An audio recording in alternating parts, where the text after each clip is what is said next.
પરગણા થરાદી મેમણ કાઉન્સિલરનું વાર્ષિક અધિવેશન પીરની જાલ ખાતે સંપન્ન. નવી કારોબારીની વરણી કરાઈ. તાજેતરમાં પીરની જાલ દાદા બંશાહ રહેમતુલ્લાહ અલેહની દરગાહ પાસે આવેલા મેમણ જમાતખાનામાં બાદ નમાઝે ઈશા પછી સ્વાદિષ્ટ ભોજન સાથે કરવામાં આવી. ત્યારબાદ પરગણા થરાદી મેમણ કાઉન્સિલરનું વાર્ષિક અધિવેશન અત્યંત ઉત્સાહભર્યા અને શિસ્તબદ્ધ માહોલમાં શરૂ કરવામાં આવ્યું હતું. આ સંમેલનમાં સમાજના ઉત્થાન, એકતા અને ભાવિ આયોજનો અંગે મોડી રાત સુધી ઊંડાણપૂર્વક ચર્ચા કરવામાં આવી હતી.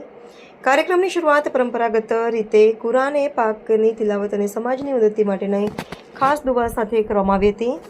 આ અવસરે કાઉન્સિલરના પ્રમુખ શબીરભાઈ દિયોદર, પ્રમુખ ઇકબાલભાઈ સૈયદ, સેક્રેટરી અબ્દુલ શકુરભાઈ સાંચોલ, જોઈન્ટ સેક્રેટરી હનીફભાઈ બાબર સહિત તમામ પરગણા પ્રમુખ હોદ્દેદારો તેમજ મોટી સંખ્યામાં સમાજના અગ્રણીઓ ઉપસ્થિત રહ્યા હતા. આ ઉપરાંત વિવિધ સ્થાનિક જમાતના પ્રમુખ સાહેબો, કાઉન્સિલરની કારોબારી સમિતિના સભ્યો, સમાજના અનુભવી બુઝુર્ગો અને ઉત્સાહી યુવાનોએ મોટી સંખ્યામાં હાજરી આપી કાર્યક્રમને સફળ બનાવ્યો હતો. અધિવેશનનો મુખ્ય એજન્ડા વર્તમાન ટીમની ટર્મ પૂરી થતાં નવી સમિતિની રચના કરાયો હતો.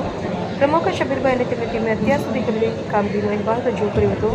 ત્યારબાદ લોકશાહી ઢબે અને સર્વસંમતિથી આગામી સમય માટે નવી કમિટીઓની રચના કરવામાં આવી હતી. સમાજની સેવા એ જ અમારો મુખ્ય ઉદ્દેશ્ય છે. નવી ટીમ આવનારા સમયમાં શિક્ષણ, આરોગ્ય અને સામાજિક એકતાના તેમજ મીડિયાના કાર્યોને વધુ વેગ આપશે.